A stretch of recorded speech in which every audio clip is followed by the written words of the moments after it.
Tá explicado. Tá explicado. Vamos lá, gente. Estão vendo a minha tela certinho? Sim. O que eu fui fazendo conforme a ordem de chegada, tá? Então, só para vocês entenderem que a ordem muda, mas é conforme vai chegando o pessoal na sala, tá? Você tá 3, 2, dando 1. muita desculpa. Eu tirei meu nome. Karine! Ai, que coisa, Mariana. Que coisa. Olha, que deselegância. Ninguém mandou ser uma das primeiras a chegar. Só podia ter sido as últimas. Oh, meu Deus. Tô brincando. A Karine tá muito, muito engraçada. A gente precisa começar a fazer estatística, cá. Tipo, se é o primeiro que é sempre que é sorteado, a gente tem que entender isso. Eu acho que vamos estratificar esses dados aí, porque, olha... Esse processo randômico aí não tá muito randômico, não. Tá meio mariômico. Marianômico.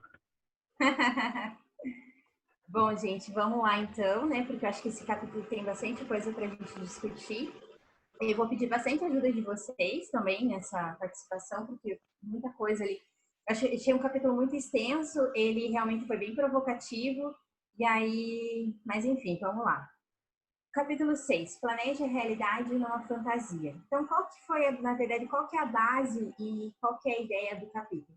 Eu tenho um projeto para desenvolver na minha empresa, ok, vou aplicar o Scrum. Como que eu começo? Como que eu me organizo? Quais atividades eu dou prioridade e quais não? Como eu peso, né? Como eu coloco um peso nessas prioridades? Como que eu posso estimar um tempo? Enfim, ele traz esses questionamentos, então, para nós. Então, o primeiro caso que ele traz para nós é de uma empresa chamada Médico. Não sei se é assim que se pronuncia, tá, gente? É uma empresa que ela fornece medicamentos via correio. E essa empresa, ela gostaria de melhorar a experiência do cliente, né? Como que ela gostaria de fazer isso? Ela ter farmacêuticos realmente disponíveis para fazer esse atendimento via telefone com o cliente, entender as patologias do cliente. A pessoa tem um diabetes, a pessoa tem problemas cardíacos. Esse farmacêutico, ele já tem um respaldo e tem uma afinidade com o cliente a ponto dele chegar até ter um contato com o médico desse cliente. Olha, esse cliente aqui, ele tem um problema de fígado, né? Ou ele é diabético, você receitou tal medicamento, você já fez tal exame, né? Ter esse cuidado e criar até um banco de dados desse cliente com todo o histórico dele de utilização de medicamentos, enfim, para poder ter esse respaldo e esse contato mais próximo do cliente. Só que como fazer isso? Por onde começar? Né? Enfim, como que eu me organizo? Como que eu tiro a minha empresa do lugar e vamos falar, gente, agora vamos mudar a estratégia. E aí, né? E ele trouxe para nós ali uma frase que eu até coloquei aqui na apresentação, que eu acho que foi assim, eu falei, não, tá de brincadeira comigo. Ele colocou ali, como eu já disse antes, o próprio ato de planejar é tão sedutor, tão atraente, que o planejamento em si se torna mais importante que o plano. E o plano se torna mais importante do que a realidade. Nunca se esqueça disso. Nunca se esqueça disso. O mapa não é o terreno. Por quê? Qual que foi a ideia do autor? O que ele traz para nós? A gente perde muito tempo planejando, coisa que na minha cabeça era isso mesmo, a gente tinha que perder muito tempo planejando, e a gente faz planos, nossos planos acabam sendo equivocados por isso, porque a gente quer estimar uma coisa a tão longo prazo, mas, gente, daqui um mês, daqui uma semana, daqui um ano, daqui 2 anos, as coisas mudam muito. Então, ele vai falar um pouquinho sobre isso no livro, mas aí eu quero trazer já para vocês de cara essa frase que ele colocou, que tirou a gente um pouquinho da zona de conforto quando se fala de planejamento. O Kari, te interrompendo, né? Uhum. O mapa não é o terreno, eu fiquei um tempo parada, sabe? Pensando na frase, né? E bugou um pouco, né? Mas na verdade é o que a gente fala que o papel aceita tudo, né? E é exatamente... Isso, exato. Né? Exatamente isso, mas eu tenho que confessar que eu demorei, né? A teoria na prática é outra, né? Mas assim, depois ele vai explicar lá na frente a questão, não é que você não tem que ter, né? A questão é que você não precisa colocar em detalhes as coisas lá da frente. Lá da frente é lá da frente, Mas vai, continua aí, que eu acho que você vai falar sobre isso. Não, tranquilo. Então aí ele até traz, né, até coloquei ali algumas frases, né? Seres humanos são péssimos em fazer estimativas de quanto trabalho algo vai dar. Isso aqui também eu achei, trouxe essa frase porque para mim também ficou bem desafiador, realmente. É muito difícil, né? Se você chegar e falar, Karine, eu tenho tal tarefa para você fazer, quanto trabalho isso vai dar? Não sei.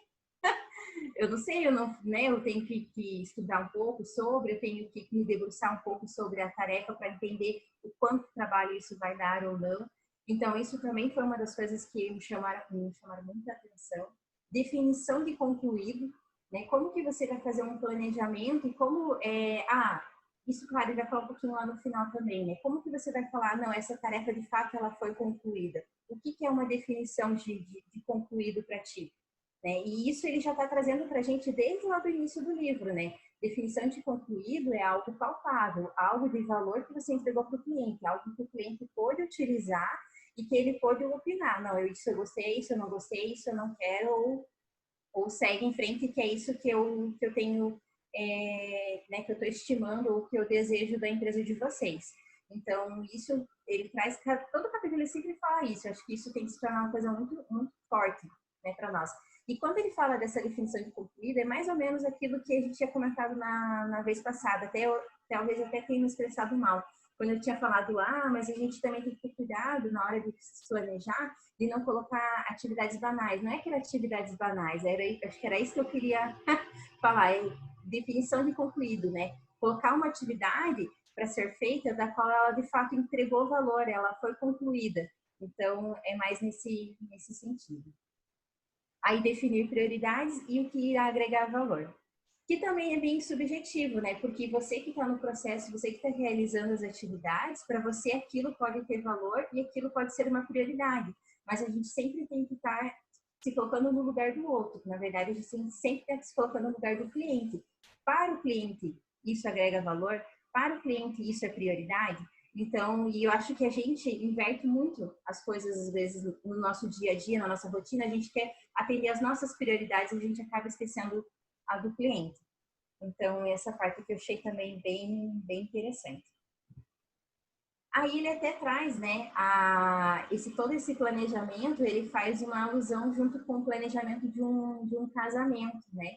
E ele traz até um dado estatístico, um dado científico mesmo, porque somos tão ruins em estimar quanto tempo algo vai levar. E aí, né, pensando também nessa ideia, né, que eu tenho um projeto para colocar em ação, como que eu me organizo e como que eu faço esse planejamento. E ele traz para a gente o cone da incerteza.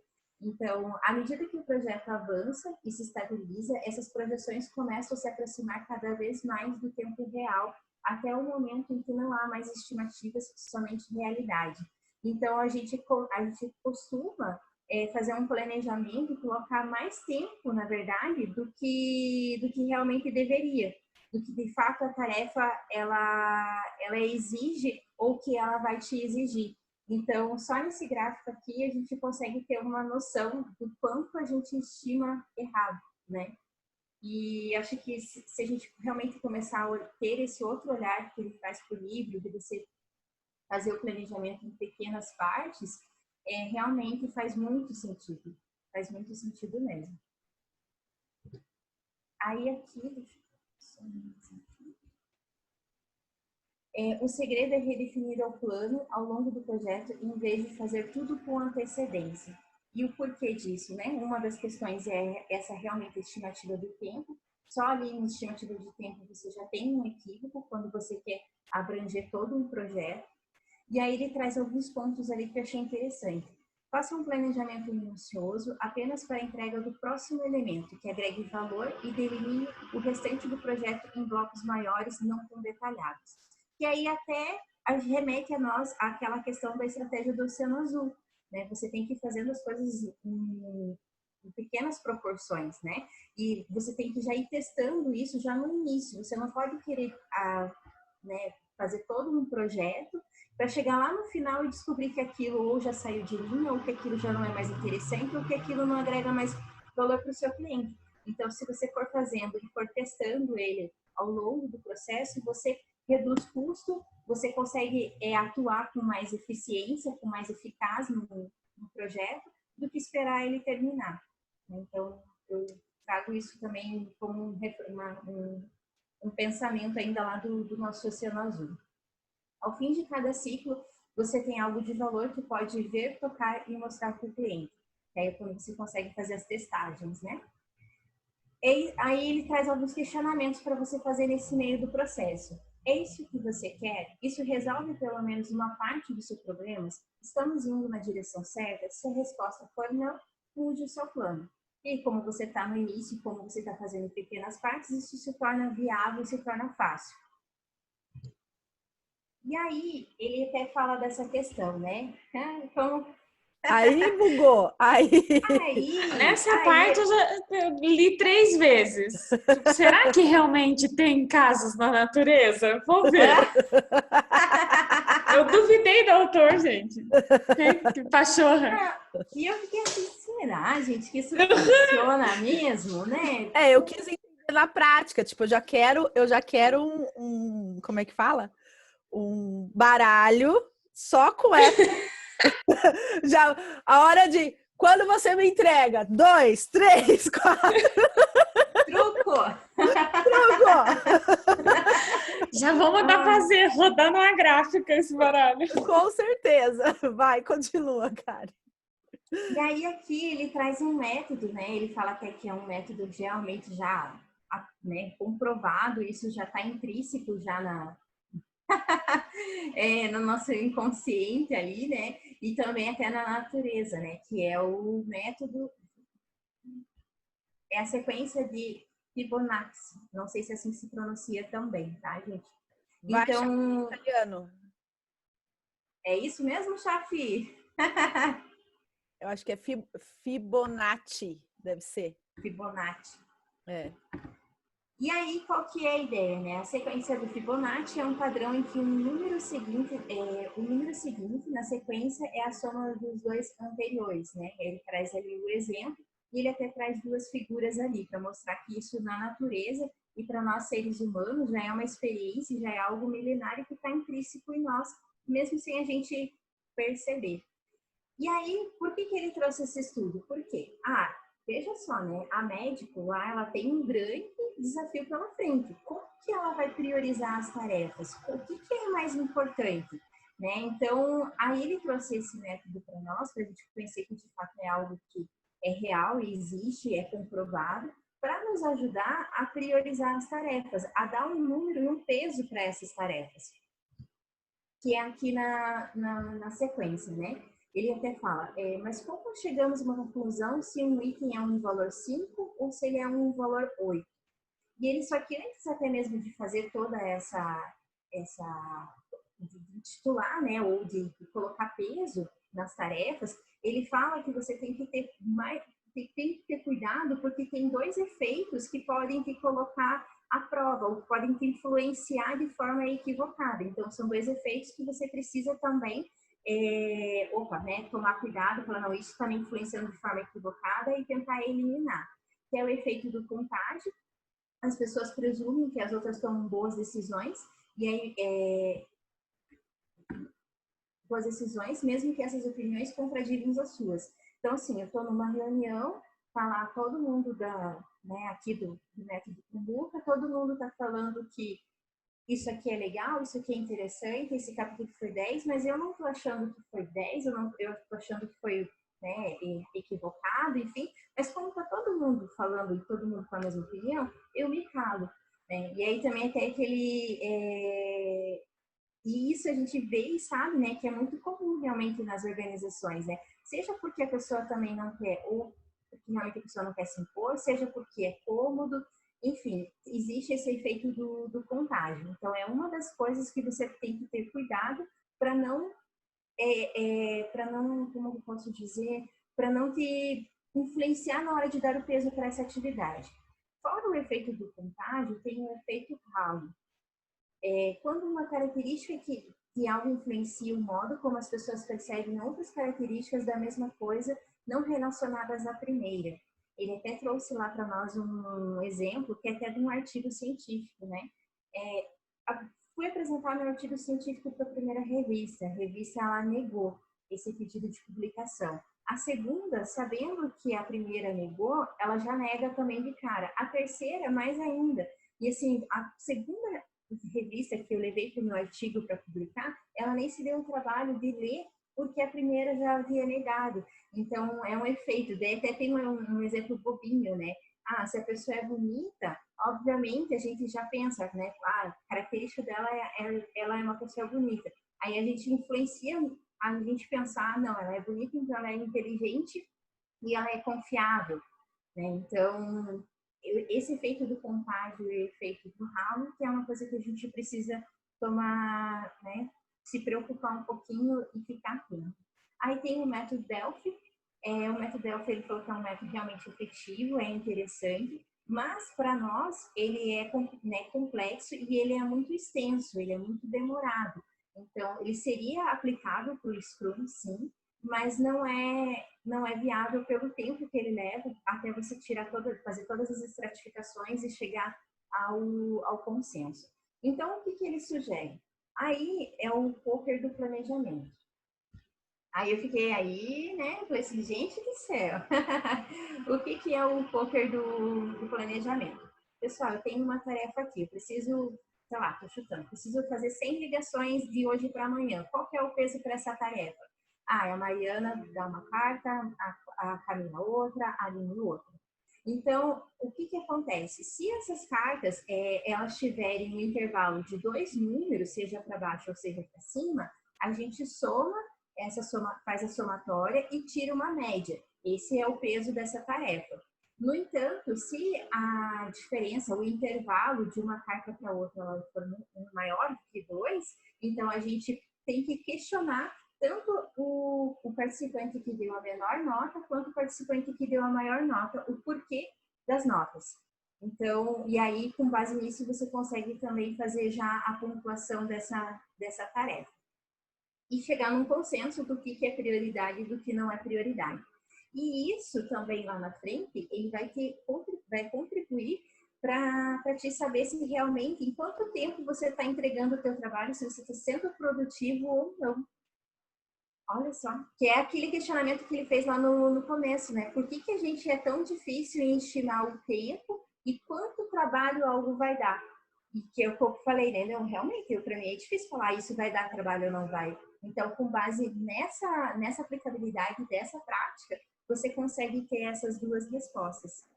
Ô, Kari, deixa eu fazer um comentário assim.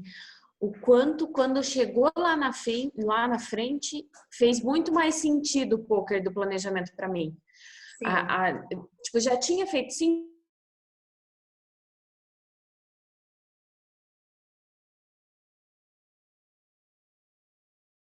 Será que é isso mesmo, né? Mas ok, né, gente? A gente está falando de um autor renomado, de um livro que já é consagrado, enfim, isso foi testado, né? Então, né, até ousadia da nossa parte exemplo, colocar em prova, né? Esse exemplo do poker aí é igual como chama lá, a votação de escola de samba, que eles descartam a nota maior e a nota menor e pegam as outras 3 no meio como média. É mais ou menos o mesmo princípio, para que não haja nenhuma discrepância muito grande, eliminar a tendência, né? Eliminar alguém que seja tendencioso para algum lado. Seria desse mesmo princípio. Só que é interessante que no caso da escola de samba, eles simplesmente descartam a nota maior e a nota menor. Aí não, né? Aí existe uma conversa ainda, uma explicação do porquê que o que deu nota menor deu aquela nota, do porquê o exemplo da cozinha, né? Que eles vão pintar a cozinha. Um dá nota baixa porque a cozinha é pequena, o outro dá nota muito alta porque, apesar de ser pequena, vai dar muito trabalho, revestir tudo, tem muito armário, muito recorte, etc. Então, tem os argumentos ali. Mas é interessante, também achei isso que a Mari falou, a hora que eu li a primeira vez, eu falei, nossa, mas é um exemplo meio fraquinho, né? Esse negócio do poker fica esquisito. Aí, mais à frente, é que fez sentido o que ele disse. Legal. Mas vamos lá, cara. E aí, como você comunica, né, para os seus colaboradores toda essa... claro, você já colocou, então, lá uma proporção, né, para cada tarefa, né, você colocou um peso para cada uma. E como você influencia ou você comunica, você transmite o que precisa ser feito para teus colaboradores. Então ele fala, não existem tarefas, somente histórias. Por quê? Porque a partir do momento que você você tem um projeto, que você delega uma atividade, aquilo precisa fazer sentido para o colaborador. Ele não pode também só trabalhar por trabalhar. Eu preciso entregar relatório X, relatório Y, mas por quê? Qual que é a causa e efeito? Né? Qual é a história por trás? Onde eu quero chegar? Qual que é o objetivo? Né? Então, até lembrei um pouquinho do mapa estratégico que a gente estava desenhando, que era lá do BSC, que ele também fala muito isso, né? Os objetivos e as metas, elas têm que contar uma historinha, causa e efeito.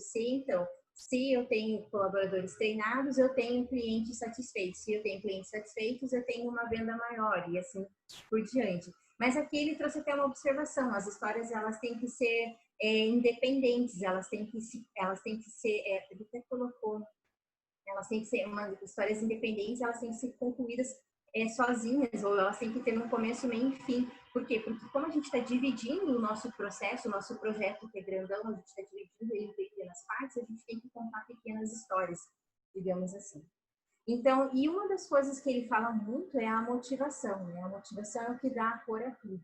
Então, quando você está fazendo aquela tarefa, desempenhando aquela atividade, para quem esse trabalho está sendo feito? Devemos nos colocar no lugar de quem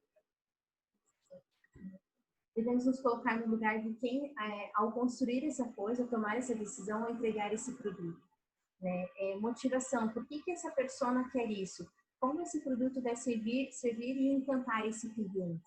Então, você precisa pensar sempre na motivação pelo qual o cliente deseja aquele produto, ou por que ele vai ser útil, ou por que eu estou fazendo isso. Isso vai te... Ele até comenta, né? Você tendo isso muito claro, muito definido, a tua produtividade é maior e o teu tempo de entrega é menor. Então, contribui bastante em todo esse processo. Ô, Kari, eu levei uma na cara, eu estava lendo essa... Eu estava lendo exatamente essa página, você me mandou. Camila, eu entrego na data que você precisa, eu só preciso que você me explique um pouquinho mais sobre o projeto online, né? Aquele lá. Aí eu falei, toma, Camila. Daí eu parei, por isso que eu falei, vamos lá, Kari, é isso, é aquilo. Mas foi impressionante. Viu? Né, isso está na nossa realidade, né, gente? São os detalhes, isso está presente no nosso dia a dia, né? Sim. E eu achei bem interessante. E aí, aqui, nesse slide, eu coloquei aqui o exemplo que ele colocou da Amazon, né? Então, ele colocou um mega desafio lá para os seus colaboradores, né? Como cliente, quero a maior livraria online do mundo para que eu possa comprar qualquer livro que desejar quando bem entender. Opa, como que eu transformo uma empresa, né, para atender essa demanda, essa motivação desse cliente? Isso é muito abrangente, é muito amplo, muito grande. E aí é quando ele fala, né, nós não temos tarefas, nós temos histórias. Então, a partir do momento que ele estratificou esse grande objetivo, ficou mais fácil, mais viável para a equipe que está trabalhando em cima dele, né? Então, ele estratificou em 3, ele colocou aqui um exemplo de 3, né? Historinhas, né? Como cliente, quero ser capaz de pesquisar livros por gênero para que eu possa encontrar o tipo de obra que gosto. Como cliente, quero pôr um livro em um carrinho de compras para que eu possa comprá-lo. Como gerente de produto, quero poder rastrear as compras de uma cliente para mandar livros específicos com base no que ela já comprou. Entende que ficou muito mais interessante, ficou muito mais viável de colocar em prática. O objetivo de cada tarefa, o objetivo de cada equipe ficou muito mais palpável, né? Então, e olha o quanto realmente isso deve ter diminuído de tempo, né? Porque é isso que eu tenho que fazer, vamos lá, objetivo, não fica vagando, né? Então, achei bem pertinente. E aí ele fala do método INVEST, que é como a historinha ela tem que ser, né? Ela tem que ser independente. A história precisa ser acionável e completável por conta própria. Ela não deve ser intrinsecamente dependente de outra história.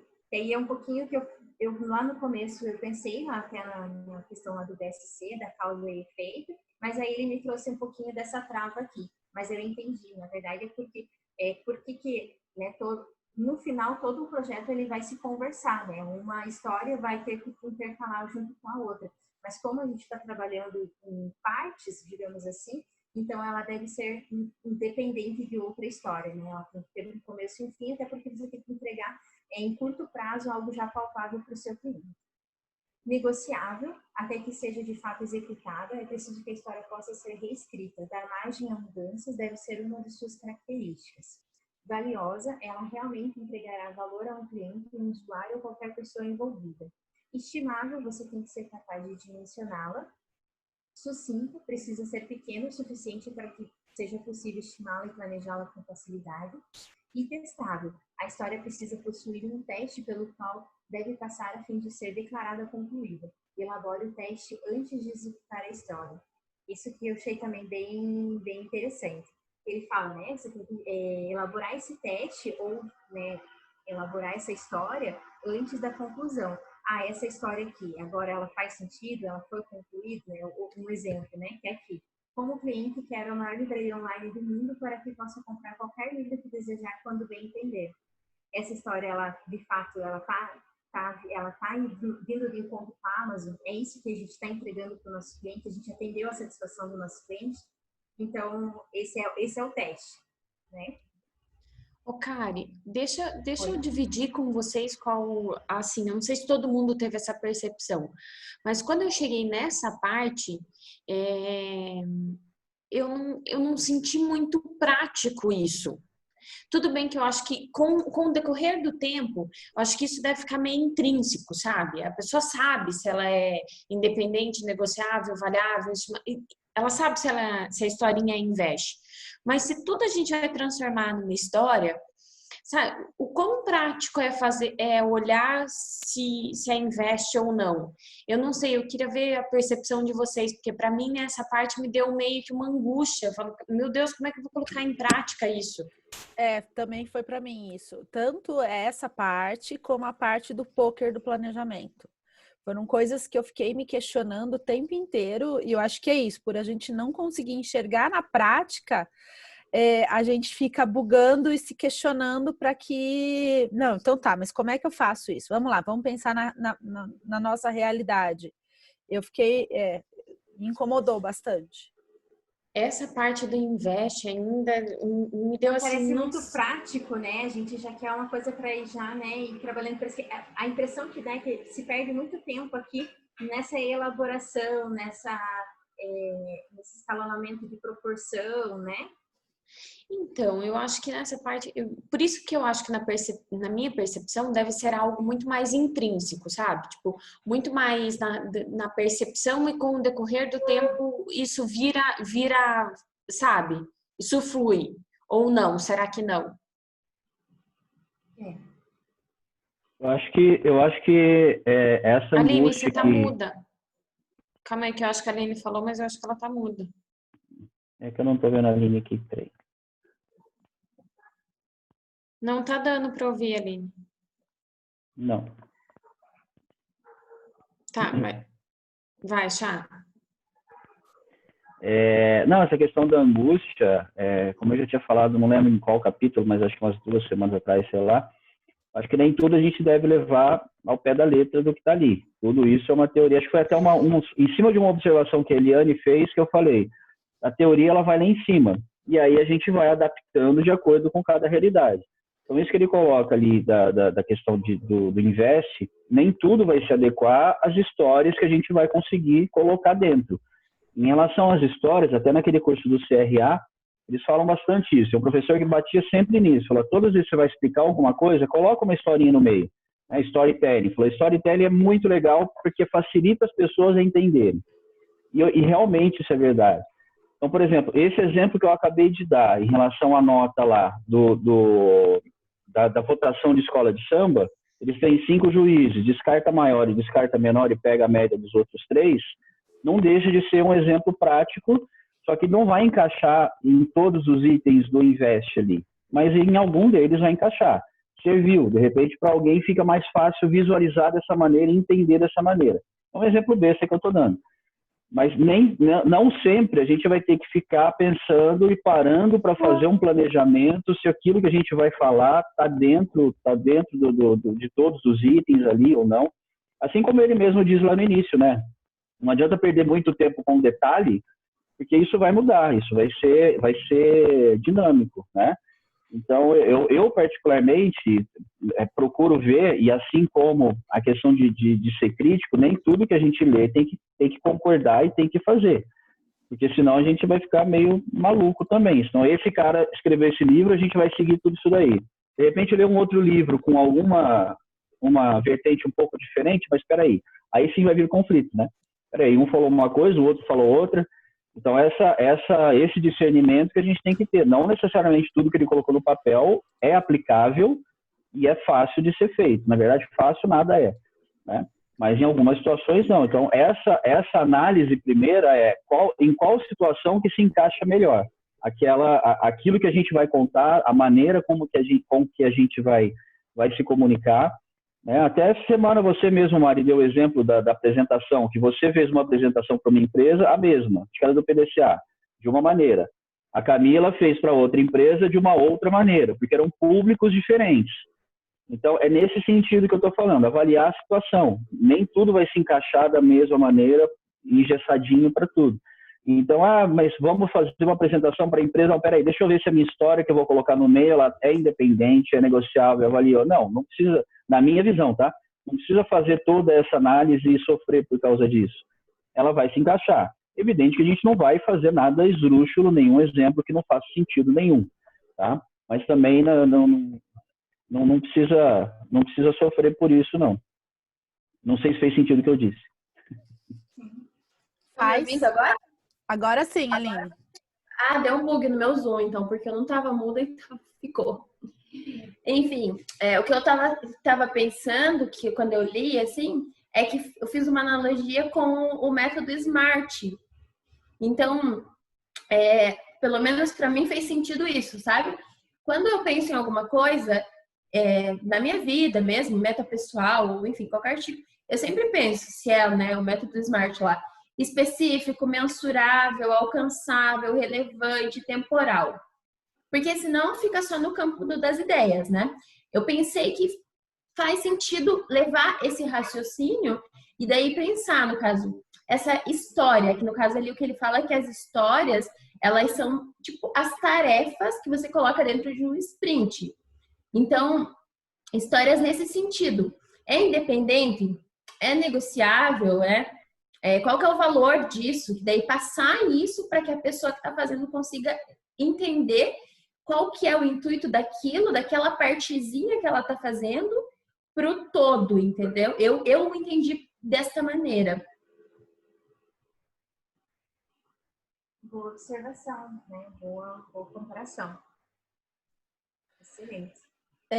Mas assim, concordo com os dois. O que me incomoda, Chá, é que realmente, por exemplo, a questão da história, ok, né? Eu acho que a história, eu acho que a gente pode fazer igual a Aline, ela comentou, mas, por exemplo, em relação ao poker do planejamento, a gente tem esse problema de dimensionamento na prática, né? O poker do planejamento seria a saída? É isso que me buga, entendeu? Porque isso é uma coisa que a gente realmente tem problema, mas eu entendo você falando dessa forma até acalmou meu coração. Vou ser bem sincera, até respirei, entendeu? Lógico, porque assim, vão ter contradições. A gente lê um livro que um autor fala uma coisa, o outro fala totalmente outra, e a gente precisa criar um consenso do que a gente acredita. E não necessariamente um esteja certo e o outro errado, não é isso? É isso para cada situação a gente tem que adaptar. Foi aquilo que eu disse, se a gente olhar só um lado sempre e seguir a risca aquilo, alguma coisa vai ficar faltando, né? Então a gente tem que estar aberto para ouvir várias opiniões, filtrar aquilo que é melhor para cada situação independente. Então, em algumas situações, a gente vai conseguir aplicar. Esse exemplo que a Aline falou, na verdade, o livro ele fala isso, não são historinhas, tá? Ele transforma as atividades em histórias para fazer sentido para alguém. Isso. É que eu, como já costumo usar, fazer analogia e tal, então vocês veem que sempre eu estou tentando colocar alguma comparação ali para facilitar o entendimento. Uhum. E até para mim isso, para facilitar o meu entendimento. Sim, então, sim. Uma coisa que eu pensei, por exemplo, como que eu explicaria para alguém o que é um algoritmo? Que você vai lá no Netflix, assiste uma série, na sequência, olha, você assistiu essa? Tem essa daqui que eu acho que você vai gostar. Eu falei, como que eu explico isso para alguém? Aí eu pensei, aquela caixinha de lenço, você puxa um lenço, já aparece outro. Eu falei, bom, a caixinha pensa o seguinte, se o cara puxa um lenço, ele deve precisar de outro. Deixa eu já colocar o outro aqui na frente, para ele ficar fácil para ele puxar. Nossa, O princípio é o mesmo. Que o algoritmo faz? Bom, a Camila assistiu uma série de policial lá, investigação, assassinato. Deixa eu colocar essa série sobre balé? Não faz muito sentido. Então, vamos colocar uma outra série parecida. Ela assistiu uma série do Vikings, vamos colocar uma outra que se passa também lá na época medieval? Talvez, acho que ela vai gostar. É esse o princípio. Então, como que a gente explicaria algo para alguém de uma maneira mais fácil? Tá? Para que possa ser entendido, para que faça sentido, para que aí sim, aquilo que ele diz lá, para a pessoa saber o que ela está fazendo, né? Para ter uma motivação, para que eu vou fazer isso daqui? Por que eu tenho que fazer isso? Por que a Karine tinha que fazer aquele trabalho lá se ela não estava entendendo para que era? Peraí, deixa eu ligar para a Camila para ela me explicar melhor, porque aí sim ela vai ter uma motivação, né? Uhum. Desculpa usar o exemplo da Karine, mas é que ela falou agora sobre isso. Não tem problema. É para jogar na minha cara mesmo. Ô, Chá, eu entendo que eu acho que a gente já faz isso meio por osmose, entendeu? O que a gente tem que entender é igual gatilhos mentais, né? Nem vamos entrar nisso, mas, por exemplo, tem gatilhos mentais que a gente já faz por osmose. Mas quando você tem a consciência que isso vai fazer a diferença, isso, com o tempo, ele se torna algo automático, entendeu? Uhum. Sem a gente perceber. Então, foi o que a Aline falou. Eu já olho automaticamente lá se é smart. Então, assim, já é automático, já é um hábito dela. E saber, a gente entender o quanto que a gente pode ganhar contando a história, né? O quanto pode ser mais produtivo e fazer de uma forma estratégica mesmo, porque intrinsecamente a gente já faz sem pensar. Não talvez tão, né, tão detalhada, tão, né? Mas é isso, gente. Vamos. Que a prática... A prática já torna as coisas automáticas, né? Isso. Vamos que são 7h44. Oh, meu Deus. Vamos lá. E aí ele fala aqui, então, do planejamento do sprint. Né? Eu já coloquei uma proporção nas suas tarefas, eu já coloquei uma historinha por trás, eu já dividi lá as equipes. O que podemos fazer, então, agora? Vamos lá, né? Vamos colocar no sprint. O que podemos fazer nesse sprint? Essas histórias estão prontas? Elas podem ser concluídas até o fim desse ciclo? Então, eu até coloquei, na verdade, esses dois itens que eu coloquei aqui foi do próprio resumo, que eu acho que ele trouxe de uma maneira bem interessante. Para responder esse questionamento do que você vai, de fato, colocar no sprint, você precisa ter, né, e saber conhecer a sua velocidade e o tempo. Então, saiba a sua velocidade. Toda a equipe deve saber quanto trabalho consegue realizar em cada sprint. E também deve saber quanto pode aumentar essa velocidade ao trabalhar de modo mais inteligente e ao remover barreiras que diminuem seu ritmo. Então, velocidade vezes tempo é igual a entrega. Uma vez que saiba a sua velocidade, saberá em quanto tempo chegará ao destino. E eu achei muito interessante, né, todo o desdobramento que ele fez com a equipe quando ele tinha que reduzir o tempo do projeto, né? As coisas que o pessoal foi citando, né? Não, olha, eu consigo reduzir a minha entrega se tal, né? Teve lá o gerente, o líder de TI, que acabou desligando um software, né? Que era importante para a operação. Não, eu consigo devolver a minha entrega se eu tirar esses obstáculos aqui da minha frente, que aí é o papel do Scrum Master, né? Então, tem que eliminar ali os obstáculos para que a sua equipe consiga trabalhar, né? Influir de uma forma inteligente e diminuir esse tempo de entrega. Então, essa parte aqui, porque entende que até ali, gente, você consegue otimizar. A otimização de processo ela tem o que é dinheiro, a gente sempre quando fala, né, não, a empresa tem que dar maior receita, a gente pensa em receita, pensa em custo, pensa em despesa, mas o processo em si, ele também é importante. A produtividade dos seus colaboradores. Então, essa parte ali do eliminar as barreiras, eu achei bem interessante. E com todo esse histórico que ele teve, desse desdobramento, para chegar nesse planejamento, ele contribuiu e abriu um pouquinho também a caixinha, né, das pessoas que estavam envolvidas nesse processo. E aí, até voltando só um pouquinho no exemplo lá da médico, aí no final disso tudo, né, ele até comenta lá que eles estavam reunidos numa sala, todo aquele projeto que a empresa queria desenvolver, eles dividiram, acho que foi em 5 ou em 6 equipes, para poder dar andamento. Então, só para a gente, né, começou com esse exemplo, só para informar como ele finalizou. Mas é isso, gente. Ô, Kari, fazer até uma observação da importância da liderança, né? Nesse caso, para eliminar os obstáculos. Então, ele até cita que o cara trabalhava na Toyota, era líder, era gerente, não lembro qual era o cargo dele na Toyota, e que para ele seria muito fácil fazer isso. Agora, quantas vezes, e ele fala que os obstáculos iam de coisas bestas até, tipo, a pessoa tá trabalhando na mesma sala, até coisas maiores. Então, quantas vezes a gente tem as lideranças com esse olhar de eliminar obstáculo, né? É verdade. Eu acho que a liderança não, eu acho que na convencional hoje, eu acho que eles não têm esse pensamento. Eles não absorveram isso para eles. Eu acho que eles pensam assim, não, tem algum problema, tem algum obstáculo, o problema é teu, você está contratado para essa função, você que tem que resolver, né? Às vezes eu acho que realmente é uma gestão, né, uma liderança bem equivocada, né? E muita liderança que a gente sabe está muito preocupada lá, está muito focada, está dentro do operacional do que do estratégico, né? Não conseguiu ainda sair dessa caixinha. Deslocado. Uhum. E eu adorei também o exemplo que ele deu, que ele falava, então tá, agora tem que ser tinha que entregar, acho que 1º de julho, né? Gente, eles começaram com dezembro, e aí foi tirando. Quantas coisas que são feitas que não há necessidade, né? Foi bem interessante. Aline, tô te achando muito quieta hoje. Pois é, vocês viram, hoje eu tô cansadinha e eu tô só refletindo aqui. Entendi. Mas é que eu fiz aniversário ontem, né? Aí eu tive um dia diferente. Mentira! Parabéns! Obrigada! Do dia 14, gente! Parabéns! Quem que faz 14? Nossa, eu tenho 1, 2... Você é a 5ª pessoa que eu conheço que faz no dia 14. Meu Deus! Então, mas deixa eu comentar sobre a questão do casamento ali, que ele fala que eu achei interessante também e foi pouco abordado, porque eu vivi na pele, né? Quando eu casei, foi um negócio bem parecido ali no que ele fala.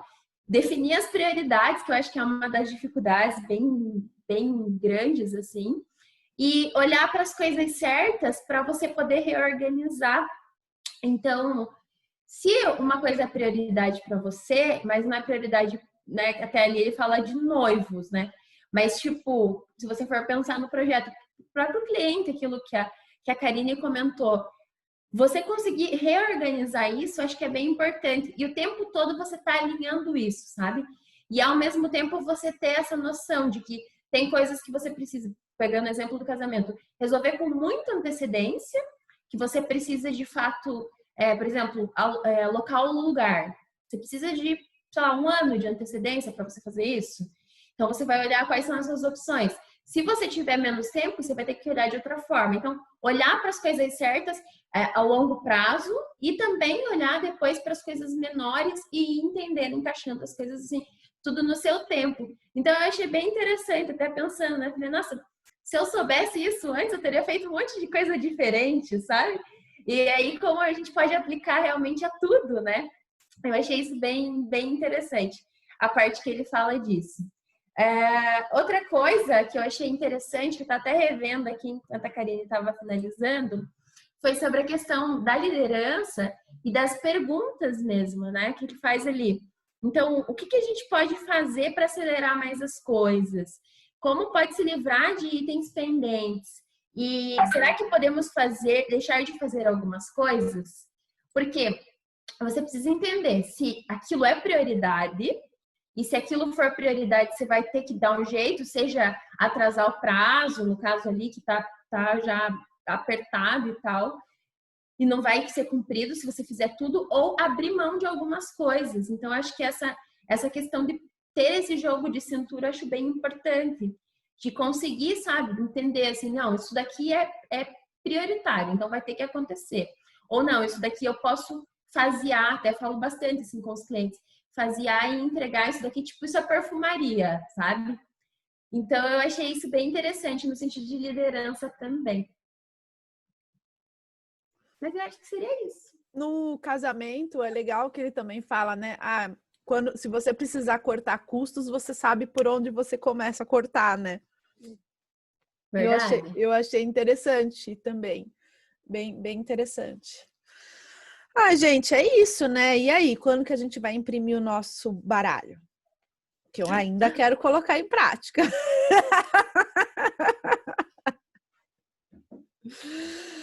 Eu quero fazer nem se for comigo mesma, nas minhas prioridades de casa. Vamos lá. Não, mas tem que ter mais pessoas. Eu não posso ser sozinha, entendeu?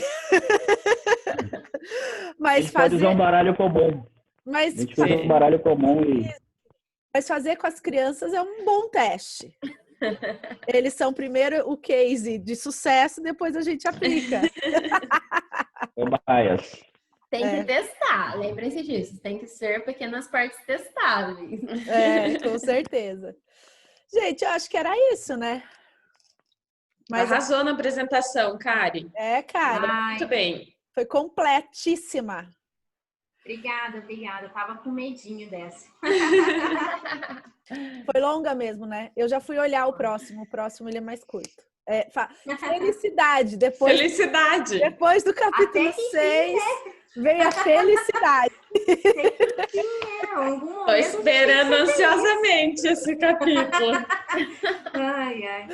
Então depois da equipe dos sonhos, depois de tanto problema uma hora chega.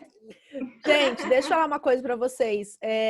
Passa muito rápido e a gente já vai chegar ao fim do Scrum.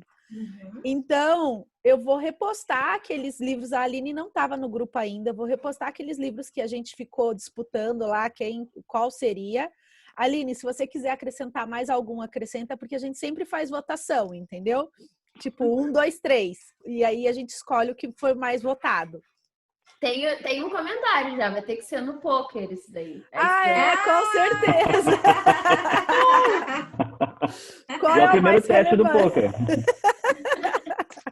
Vai ter que ser investe também, vai ter que estar dentro dos... Não, e vai ter que ser aqui, entendeu? Todo mundo, vai, 3, 2, 1. Vamos lá, Total! Já quero fazer semana que vem. E se der diferença, se alguém colocar 3 e outro colocar 8, a gente vai ter que defender a tese. Justifique. Justifique. Gostei mais da capa desse. Achei esse daí mais tendência. Gente, adorei. Já quero fazer. Felicidade é curto, então semana que vem marcado. Todo mundo começa com buca com baralho, hein? 3, 5 e 8. Então tá, vai, gente. Senão a gente enrola aqui e eu preciso sair correndo. Beijo. Beijo, gente. Até mais. Tchau, tchau. A gente não tirou foto. Calma.